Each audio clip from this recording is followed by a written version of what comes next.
Coach Tim Cone, inako ang responsibilidad sa pagkakatalo ng Ginebra. Ano nga ba ang nangyari sa Ginebra ngayong nadalawahan na sila ng San Miguel Beermen? 2-1 na ang semifinals in favor of SMB. 2 talo na lang ay magbabakasyon na ang Ginebra.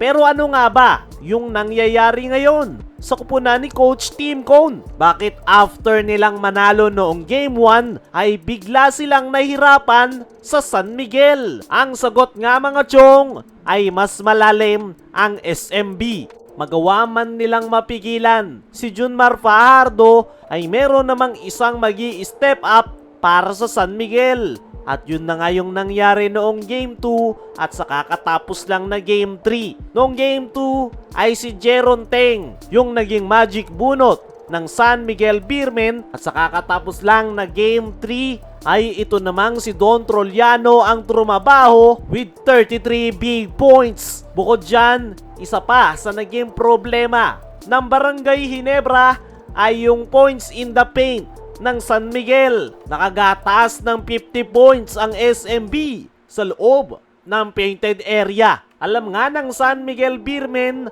na ang kahinaan ng kupunan ni Coach Tim ay yung kanilang front court position.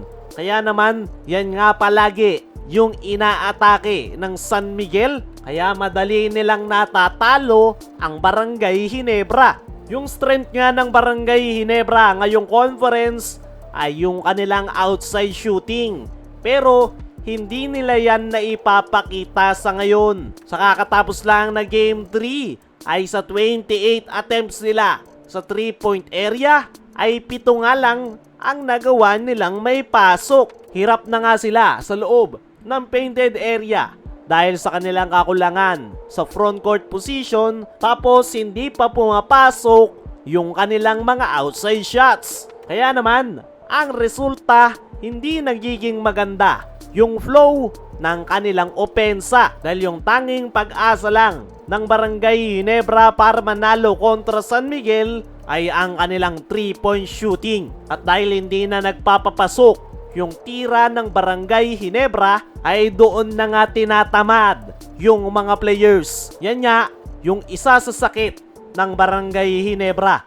Once na hindi na nagpapapasok yung kanilang mga tira ay doon na tinatamad yung kanilang mga players. At doon nga nakalayo ang San Miguel Beermen. Isipin mo, lamang yung Barangay Ginebra ng isa, pero dahil sa biglang tinamad yung kanilang mga players ay biglang nakalayo ang San Miguel Beermen. Bagya na lang nakadikit ang Barangay Ginebra dahil sa sipag ng kanilang mga bench players. At yan sana yung makita ni Coach Tim. Bigyan ng playing time yung mga bench players dahil makakatulong naman ang mga yan pagdating sa depensa. Pero tignan na lang natin kung magagawa nga bang makabounce back ng Ginebra. Dumako naman tayo dito sa kabilang balita. Coach Tim Cone, inako ang responsibilidad sa pagkakatalo ng Ginebra. Kung meron ngang disappointed sa pagkakatalo ng Ginebra kagabi,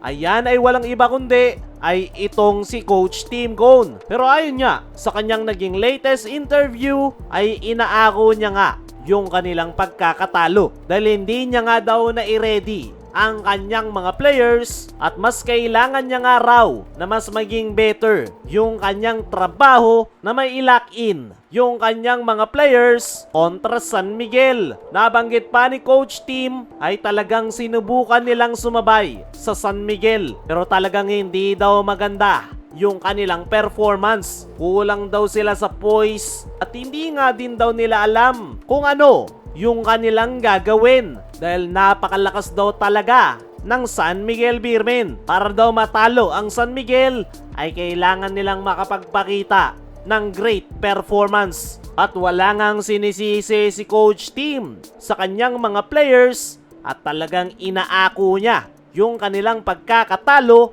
at yan nga raw yung kailangan niyang i-figure out sa kanilang team practice kung ano yung kanyang adjustment na gagawin sa paparating na Game 4. Para sa akin mga chong, mahirap talagang kalaban ang San Miguel Beermen magawa man nilang malimit si Junmar, ay meron at merong magi-step up dahil sa dami ng kanilang talented players. At tignan na lang natin kung anong adjustment ang gagawin ni Coach Tim. Kaya mga chong, ano ang masasabi nyo na inako ni Coach Tim yung kanilang pagkakatalo? Ano rin sa tingin nyo yung naging problema ng Ginebra ngayong nadalawa na sila ng San Miguel?